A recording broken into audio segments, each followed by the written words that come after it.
વીર fast ન્યૂઝમાં આપનું હાર્દિક સ્વાગત છે।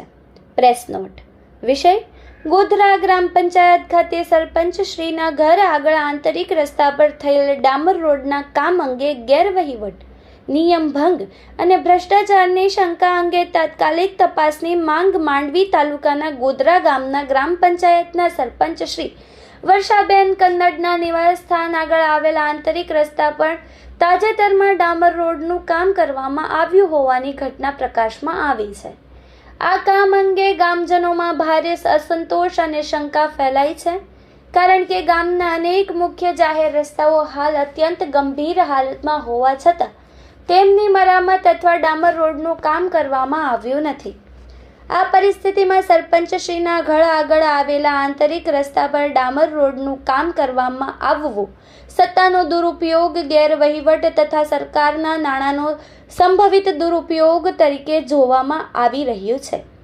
ગામ લોકોમાં નીચે મુજબના પ્રશ્નો ગંભીર અને આક્ષેપો ઉઠી રહ્યા છે।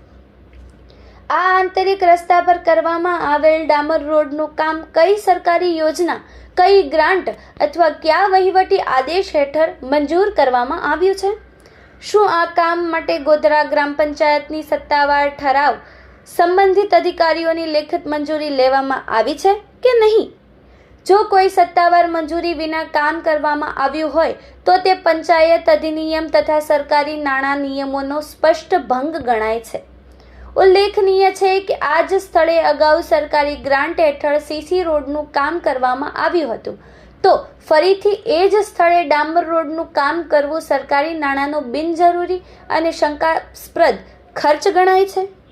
તેમજ ગામમાં ચર્ચા છે કે સરપંચશ્રી એ અકારણી રજિસ્ટરમાં થયેલ ખોટી મિલકત નોંધણી ફરિયાદ સંબંધિત પ્રકરણને દબાવવા માટે પણ આ કામ કરવામાં આવ્યું હોઈ શકે છે, જે અંગે પણ નિષ્પક્ષ તપાસ થવી જરૂરી છે।